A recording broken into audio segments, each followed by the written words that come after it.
1460 WVOX.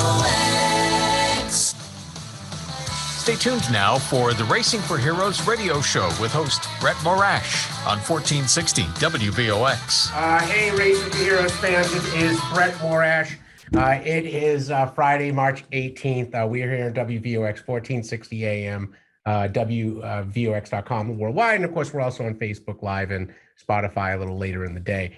So we are excited. We have two Army folks on the show today. Our first guest, though, is a longtime friend of mine, Lieutenant Colonel Chris Norton, who is currently a realtor, but he was in the Army Reserve as a transporter. We'll be talking a little bit about kind of strategic military stuff with Ukraine with him.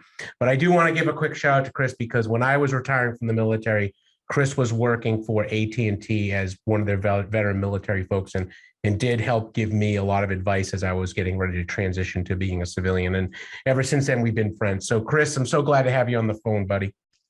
Hey, Brett, great to hear from you. And, I'm glad you listened to my number one advice item, which was wear pants. That's true. It's true. Even in the world of Zoom, you should always wear pants. It's much more professional. However, you do not have to on the radio. You don't. Well, you do if you're in the studio. We get in trouble. But we do actually, we'll be switching over to the summer uniform at Racing for Heroes, which is short pants and 5'11" short pants, though. So they'll be kind of more, not to genderize it, but more manly than not. There you go. So anyway, but hey, listen, Chris, we're so glad to have you on the show. Can you tell us a little bit, how did you go from being just an amazing person to being an Army transporter? So it's funny, they say history doesn't repeat itself, but it rhymes. I went to college on a Army ROTC scholarship. I went to Rutgers University. I'm a member of the Scarlet Knights Battalion there. And do they have a battle song? They should. I don't know. I don't know that they do, actually. They didn't when I was there. Okay, just checking. So by the time I got out of there, because I had a wonderful time in college, to the point it took me an extra year or so. By the time I got out of there and commissioned, the peace dividend of the end of the Cold War had started to happen. And I found myself, rather than going directly on active duty as a tanker, like I planned to do, I was going to go to Germany, and, defend the Fulda Gap and fight off the Russian hordes. That's right. First to die to defend the waves. Right. Yeah. Exactly. My plan is to be a speed bump, but if I made it home, I was going to, bring a German girl home with me, et cetera. I had this great plan. It didn't survive first contact, so to speak. Right.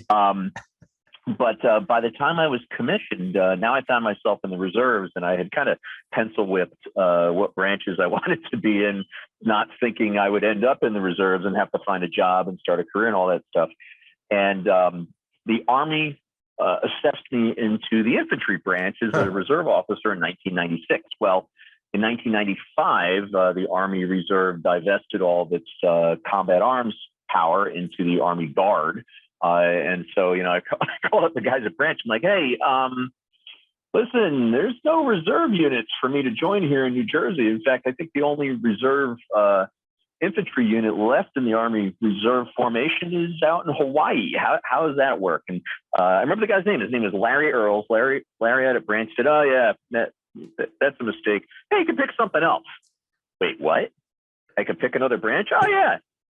So, it sounds like a Pauly Shore. It sounds like a Pauly Shore moment where it really kind of was. It really kind of was. And so I said to him, I go, well, I'm doing this part-time now. Do you have a basic course near a beach? And he goes, oh yeah, Fort Eustis. Where's that? Fort Eustis is down near Virginia Beach. It's in Newport News, Virginia. Yeah. You'll love it. Cool. That sounds great. What branch is there? Oh, that's the Army Transportation Corps. I'm like, you know what? That sounds cool. Maybe I can get some civilian skills there. So I became an Army transporter, and that was 1996. Interesting. And so I ended up spending over my 22-year career, 22 years as an Army logistician and they eventually kind of, waved their hand at me and said, "You are now a multifunctional logistician." That was by the time I was a major, they did that. They made me go to, what's called the 90 Alpha school for that. But, that's how I became a loggie. And I spent a really, for my measurement, I mean, I was planning to go to Germany and, be a speed bump and get out after a few years. Sure. Right. And it ended up, far surpassing my career aspirations, which was, make it to first lieutenant. That, captain was like a stretch goal for me.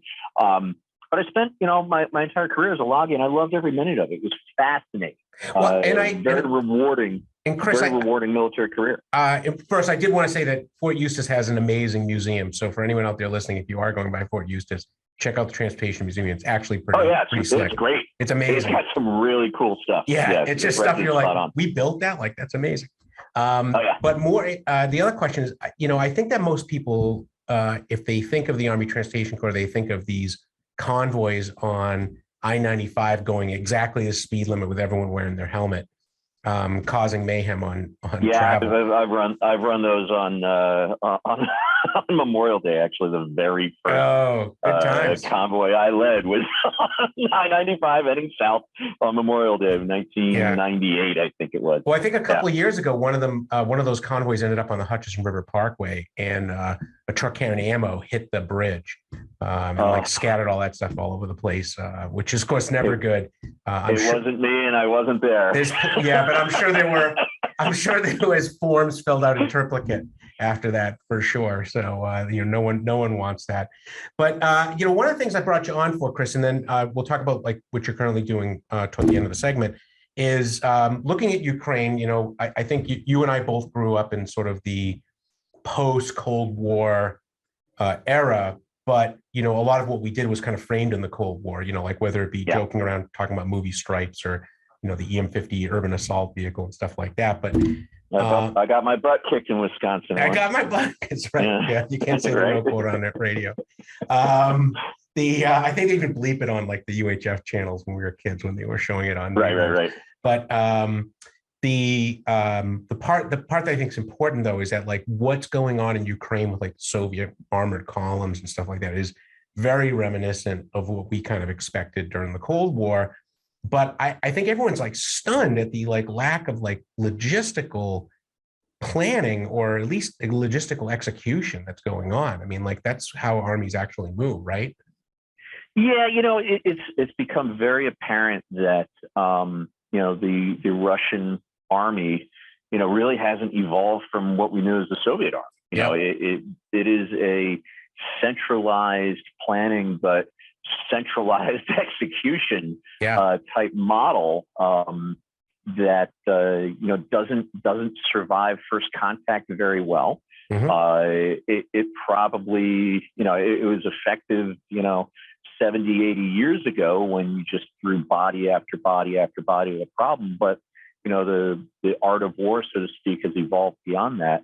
And you compare what we're seeing, at least from what we're able to see, with how the U.S. and NATO armies work, and it's centralized planning, but decentralized execution with an emphasis on mission command. And what happens is you have at least this is one guy's opinion. Mission command, for those of us who don't know, is basically the guy on the ground or the gal on the ground is making decisions based on real world situation.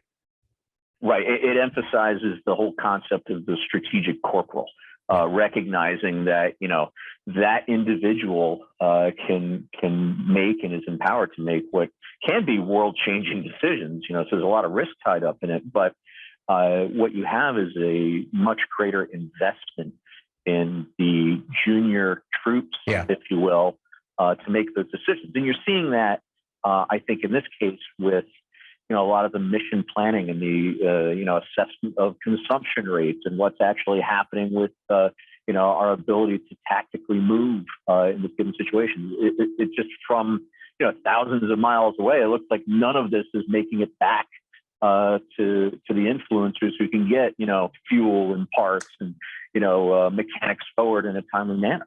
Yeah, and it's but it is really mind-boggling. I think that for anyone that grew up in the Cold War era, that was, force on force military, I feel as if I'm like, wow, man, maybe we could have taken these guys back in the day if this is what it was really going to be like. Right. It's I guess better to be over prepared. Is really what it comes down to. Yeah, for sure.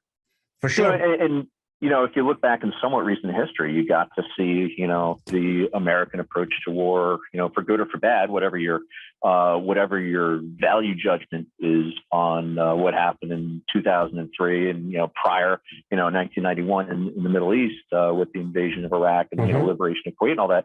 You saw how we did it. We prepare, and, the combat trains are there and ready, and they're an integrated part of any movement because of the necessity that our planners put on it. And then it trickles down to the junior lieutenants that are running that stuff on the ground. Well, listen, I used to say there was nothing worse than when I was stationed like in East Africa, for example, a headquarters back in Tampa with a 3,000-mile screwdriver trying to fix a tactical level problem. And it was because it was ridiculous, and that's where you have to rely upon people on the ground. I also think that the Russian military is also very much conscript driven. And, you have to think that morale element is going to play a major role in this, especially versus an adversary that's fighting for their homeland. I have to imagine it is gone at this point. Like, just the stuff you hear, it's just like, wow, there can't be any pockets of high morale left at this point. No. I mean, well, they've now had a third major general killed in the Russian military, and these are all very, as very senior level people that are getting killed on the front lines, and I think that that's indicative of, the major generals leaving his headquarters, going to the front lines to cajole his folks to move forward, and I think that is very, very stunning. I mean, in the entire Iraq war, entire Operation Enduring Freedom, Operation Iraqi Freedom, like we lost a total of 1 2-star general, and it was like just a random IED attack. Not to minimize it, but it was in all of that time. I don't even think it was that. I think it was my recollection was a red on blue like insider attack. Oh yeah, maybe that's what it was. Yeah, I think it wasn't even. Yeah, and again, not putting a value judgment on that. We just do stuff differently. Yeah, no, roger that. Hey, so as we get the last couple minutes of the segment, you're now in the realty industry. I think you go by the Colonel, if I'm not mistaken. It works right. No, I changed careers about 7 years ago. At this point, and I found myself as a fully self-employed one-man army, which is wonderful after herding cats for a couple decades. It's a very nice change. And it's great to be able to make a living, put food on the table for my family, and help people out with a really big decision in their life. And as it would turn out, I help a lot of other military folks. It's just a big part of my business is to work in that area. And I think that's one thing that even at Racing for Heroes, we talk about all the time is, it's that sense of community that you get from your fellow veterans, regardless of what branch you served in or when you served, you automatically have that sort of connection with your fellow veterans that, kind of supersedes other sorts of hangups that you may otherwise have. So, but and Chris, if someone is interested in getting your releasers, I know you're in New Jersey, but where would they look and to find you? Yeah, so thanks, Brett. It's probably the easiest way to find me is the website 609njhomes.com. The area code. The 609? Yeah, right. 609. But I can help people out regardless of where they are. I hang my license with a really large national brokerage, Keller Williams, and as a result, I'm able to connect with people throughout the country. Again, with that military thought in mind. There's a lot of military family members, retired military spouses that happen to be realtors at this point. It's a good career fit for folks. We happen to know a lot of people moving, so we're able to support one another. And, the lion's share of us are really well versed in that VA loan, which is an overlooked benefit. For those of you listening that maybe did a couple of years and got out. Guess what? If you got out with an honorable discharge, you are eligible for the VA loan, which is the best loan product out there. Yeah. By the way, you can use it multiple times too. So, I know. Well, listen, we'll have that for another show. I got to let you go, Chris, because we have Sean waiting. So listen, thanks. And listen, keep being awesome. I'll talk to you later. All right. Thanks. Yeah, same man. All right, everyone. That was Chris Norton, Lieutenant Colonel, U.S. Army, retired. And just a great human being. Our next guest is also an amazing human being. It is Sean MacMillen. He had served in the U.S. Army as an infantry officer for a number of years. And I could rattle off a whole bunch of things, but everything in here is more amazing than the next. So without further ado, Sean, are you on the line, brother? Yeah, good morning, Brett. Hey, listen, I'm so excited to have you on. I feel that, I'm one of the few people that actually knows that the 10th Mountain Division had a 4th Brigade combat team, and they were stationed at Fort Polk as well. So I feel a little bit proud in that respect. Yeah, I didn't expect to be. I always enjoyed the 10th Mountain. Well, I was kind of disappointed the first time I went to 10th Mountain and realized there were no mountains in upstate New York, but never thought I'd be in the 10th Mountain Division in the swamps of Louisiana. Right. So. Right. Well, they're like a special division, though, right? Like at the end of the day, the 10th Mountain is like light infantry. The mountain part comes from when they were serving, I believe, in Italy, if I'm not mistaken. Was sort of the plan. Yeah, originally they were stood up in Colorado out near Fort Carson, and then it comes from Italy. And actually, I think Bob Dole was a 10th Mountain guy. I think you're right. Yeah, because they and I remember like there was some other kind of weird thing, like the original kind of cadre were like ski school instructors. And in order, because basically they're doing cross-country skiing and they're mobile in that sort of cold winter environment in a way that the other divisions are not that they can't do it, but they're not specialized in it. Right. But yeah, no, it's amazing. And like I said, I just when I hear Fort Polk, I kind of cringe because like I thought I did my best as a Navy guy to try to like plug into Fort Polk, and it just did not work for my week I was there. But yeah, it is what it is. So anyway, so you went to the University of Pennsylvania, right? And then that's how you ended up in the Army. But I've never heard of anyone going from medical service officer to infantry. That's like amazing.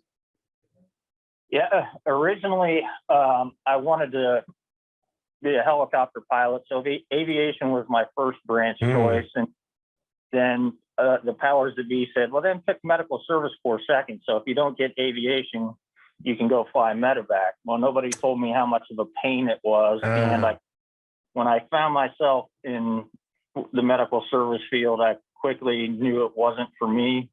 And fortunately, being at 10th Mountain, had a lot of people who were very helpful in helping me branch transfer over to infantry. And shortly after that, was off to Ranger School. Gotcha. And I know that the Ranger School is one of the highest washout rates of any course in the U.S. military. I mean, it's like an amazing thing, just passing that course. Yeah, it was definitely pretty challenging. But I guess growing up, I had, I learned that physical and mental toughness and that grit and that never quit attitude. And I thought that, I wasn't going to let anybody down who, that through the problem of letting me branch transfer, that it was kind of something to prove to myself and to other people, because Ranger School was something that I, have always kind of wanted to do just because of that it is that challenging. Well, I heard arguably, and listen, I'm a Navy guy, so I'm saying this so I heard, was that the swamp part down Louisiana was actually the hardest portion. Thoughts? For me, it was, because growing up in the mountains of central Pennsylvania, the mountain phase in Georgia wasn't too bad. But that just being wet all the time kind of wears on you. Well, my buddy, he was an infantry bubba as well. He ended up going to like a sessions course, some other weird thing like that. But he got a hypothermia during the swamp phase, and like his body like never forgot that. So he would get like cold really easy.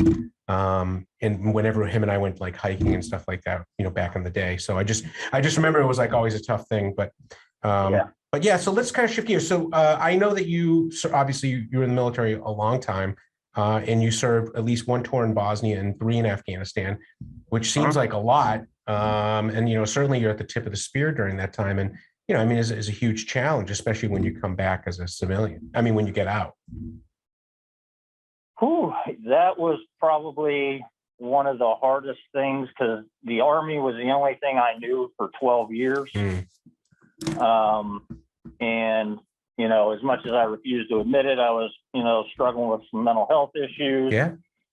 I was struggling with alcohol use issues, but I didn't trust anybody. And, I was kind of told that veterans are elite. And I just had a hard time connecting with anybody because, for me, the sense of camaraderie and trust and brotherhood in combat is like no other. That I have never experienced again. And it was just kind of like, after I left the Army, it was like, well, what do I want to do now? And I had no clue because the Army was the only thing I knew. I knew what I was wearing to work every day. I pretty much knew what I was doing every day. It was planned out. And I was still, pretty intense from coming back from Afghanistan. And I had a hard time fitting in because I didn't know how to be a regular, average, everyday community member. Yeah. It's like, where do I fit in now? No, and I think that's, you've been a friend of Race of Heroes for a long time. And I think that, a lot of that is helped by being with your fellow veterans who are all kind of struggling with the same challenges, or, at least parallel challenges, and that's the whole thing. It's like PTSD, it's TBI, it's alcohol use, it's self-medicating, like those sorts of things. Oh yeah, definitely. Because when I first came back, it was difficult. Then there was a small group of veterans here in Central PA that we would get together and do things. Then I got hooked up with Team Red, White, and Blue, which was great very organization. helpful. And then I met some people here that knew Mike because Mike grew up too far from where I did. And it just was very intriguing to me because I've never really been a racing guy. If you're talking running through the dirt in trail racing shoes, I was. You're our boy, yeah, right. But I think that just the allure of the way Mike and then Kurt sold it or promoted it, I guess, and that whole bringing veterans together through motorsports was just very intriguing to me because it was something totally new.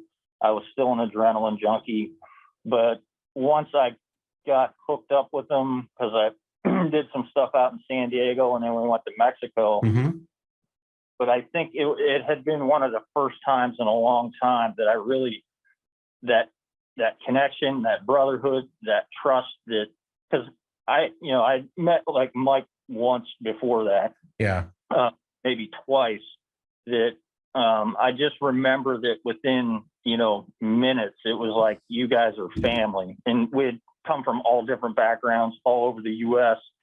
and that trust was there, and just because that trust, that teamwork, that shared experiences, that camaraderie, right? That other people didn't think we were, we were crazy with our sense of humor. Right. It was an amazing experience of going down there. Never did I imagine that I'd be buzzing through an unknown desert, in the car, trusting other people ahead of me, telling me where to turn. So for me, it was a wonderful experience. And then I went down to Virginia International Raceway. I think it was the next year or the year after, and met a whole different group of people. Yeah. And again, it was just an amazing experience of, that people being genuine and authentic and understanding and non-judgmental, and the teamwork again that was involved, that I guess I never really, it was just something I didn't have the background in. Sure. But to see it and then experience it, it was just, it was pretty cool. Yeah, you bet. And Sean, we're in the last 2 minutes of the show, but you're actually helping people today with the Heron Project. So before we kind of have to let you go, can you just tell everyone like what's going on there and what they do? Well, right now I'm the recovery group manager and the alumni coordinator, but the Heron Project is a nonprofit that was founded by former NBA player Chris Heron. It provides treatment assistance to people with substance use disorders, helps them with treatment scholarships, helps with treatment placement, helps the families. That way we can, help like one person, one family at a time, and helping those people helps the community at a time. So it's, I think, pretty heavily needed right now with what's going on, but it's, for me, it's been a fantastic organization. That's amazing. And listen, I think anytime that, one of my fellow veterans is out there helping other people, I think that's a win for the world. And, so Sean, with that, I just want to thank you again for being on the show, and hope to catch you up with you in person here one of these days.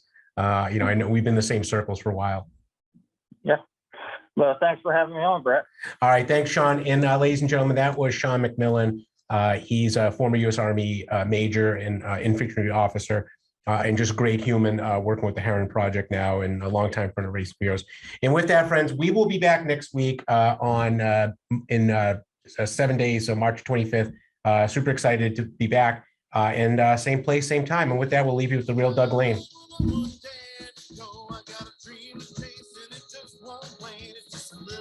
Down the road.